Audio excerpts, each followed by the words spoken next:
It's Tuesday, October 1st, right now on 12 News at 10. I'm Bianca Bono in the newsroom. Officials unable to determine who or what caused the diamond fire that torched nearly 2,000 acres in North Scottsdale last year. Tonight, the I-Team is digging deeper into the state's investigation. Plus, U.S. Marshals say hundreds of fugitives were arrested in Phoenix as part of Operation North Star. Tonight, an in-depth look at the national effort to reduce violent crime. The dangerous heat continues. I'm tracking what records are in jeopardy. 12 News at 10 with Mark Curtis and Caribe Divine starts now. Good evening. We're starting with breaking news out of Tempe. There's been a shooting involving police near College Avenue and Curry Road. And we want to get straight out to 12 News journalist Chase Golightly, who is in Tempe getting the very latest. And Chase, what can you tell us? Mark, I can tell you from what we're seeing here at the intersection where this all took place, a very active situation with dozens of marked and unmarked police vehicles. The center of this investigation happening just right behind me here. Now, I do want to point out just a couple things that we're seeing. We're actually at Papago Park right now. As we zoom in, we can actually see Tempe police officers setting up a tarp. The reason for that is when we were on the other side of this scene, our cameras were able to see what appeared to be a body laying on the sidewalk. We are not showing you that video, and from our vantage point, you cannot see that.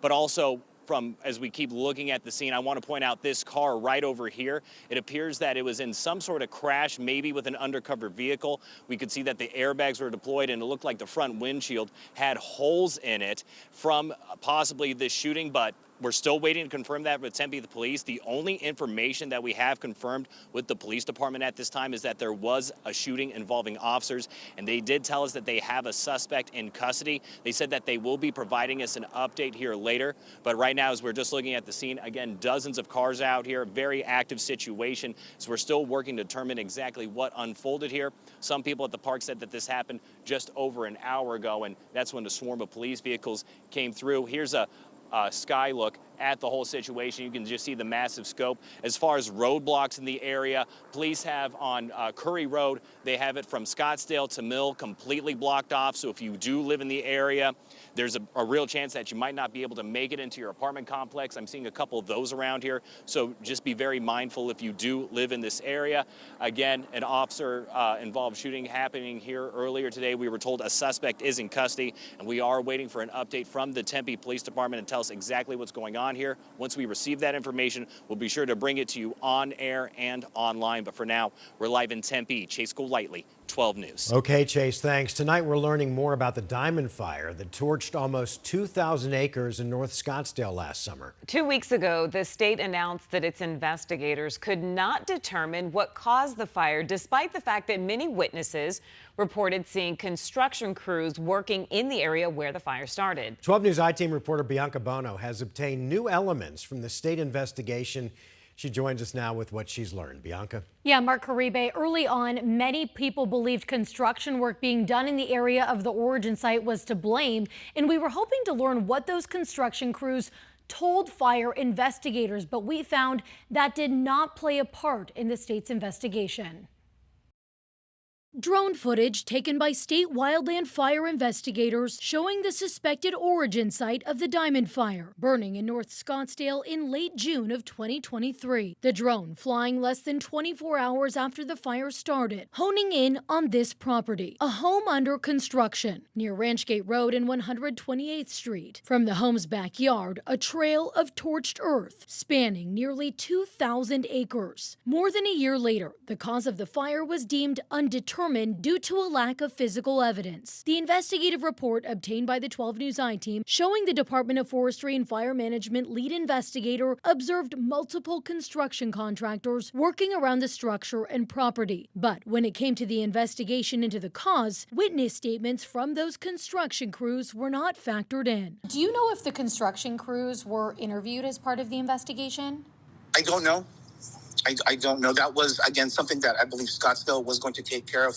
Actually, they were going to take care of those interviews with the contractors. I believe they did some. Scottsdale officials not responding to 12 News when asked if they did in fact interview construction crews. And the state DFFM spokesperson confirmed they never received any witness statements. The only 2 interviews the state conducted were with the first 2 fire personnel who responded to fight the fire. Both reported seeing construction equipment, saws, and rebar material, and construction workers actually spraying the area with a garden hose. I find that a lot of my work is a lot of investigations tend to be lacking. Lucas Wolf is an independent wildland fire investigator, often called in to investigate incidents by insurance companies, government agencies, or law firms after officials cannot come up with a cause. He says while he always takes witness statements and interviews with a grain of salt, they are a key part of an investigation. It helps me get started is what I use it for the most. Wolf says when investigating fires likely caused by construction crews, there are indicators he looks for. I get down on my hands and knees with a magnifying glass. We'll sift through the ash, and I carry a big magnet that'll pick up,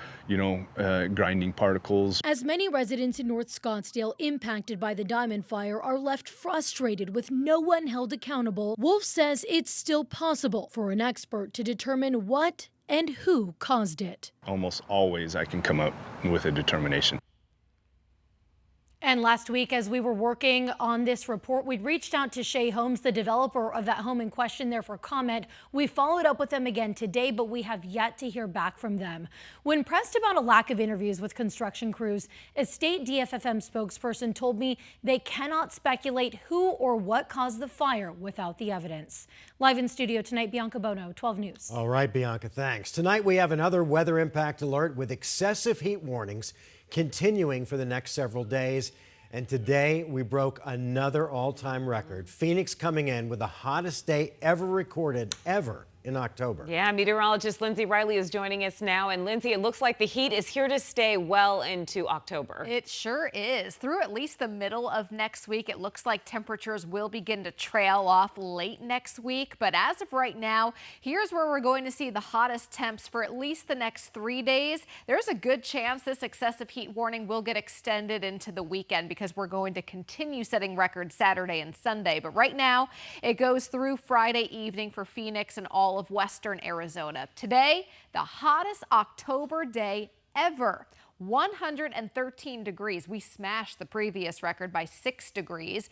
Previously, the record was 107, not only for the day, but that was the hottest October temperature. Now we've fallen back to 98, but it's still 100 in Lake Havasu, 52 in Flagstaff, 54 degrees in Window Rock. Another weather impact alert day tomorrow, 7 a.m. It's still comfortable, 85, but we're already up to the century mark by 11. And highs tomorrow close to 110. No rain in sight. It is going to be a completely sunny day. We continue with weather impact alert days right on through Friday, and this could be extended into the weekend as temperatures will hover around 110 even on Saturday and Sunday. Mark? Wow. Okay, Linz, thanks. Today, Maricopa County updated its heat dashboard, which tracks heat-related deaths.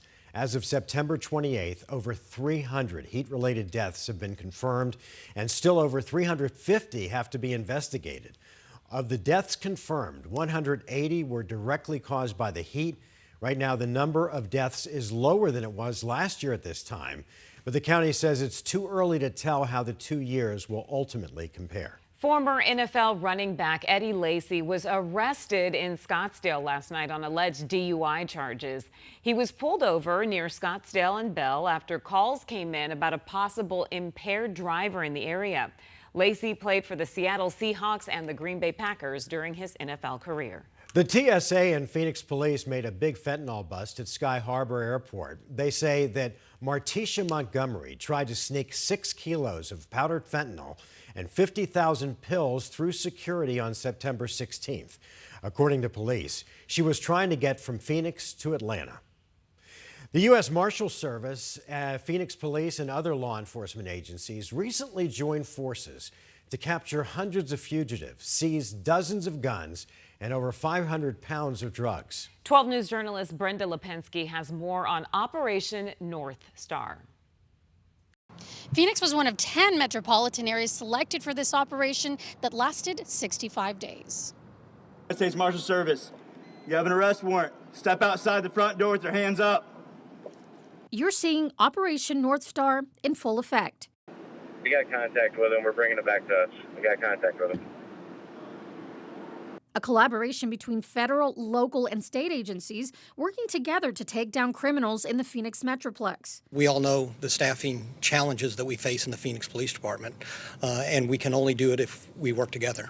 All right, boys, we're good. Get out of there. Law enforcement targeting criminals committing violent crimes. Whether that's a forcible sex offense or it's a physical assault or a battery charge, these are the ones that really were the focus of Operation North Star, and that would be the bulk of the individuals. The operation leading to the arrest of more than 300 fugitives with outstanding warrants in Phoenix, clearing more than 350 active warrants. There's a lot of different data that was pulled on this. We did have some individuals, and we have some individuals who were continuing to work that had committed murders 17 years ago.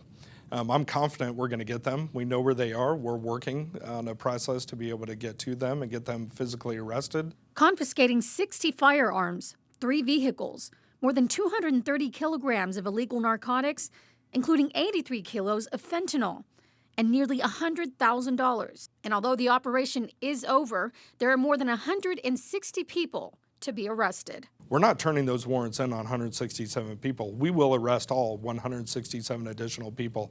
It's just a matter of time of when we catch up to them. The U.S. Marshal's Office highlighted some significant arrests. For more information on those, you could head to our website, 12news.com.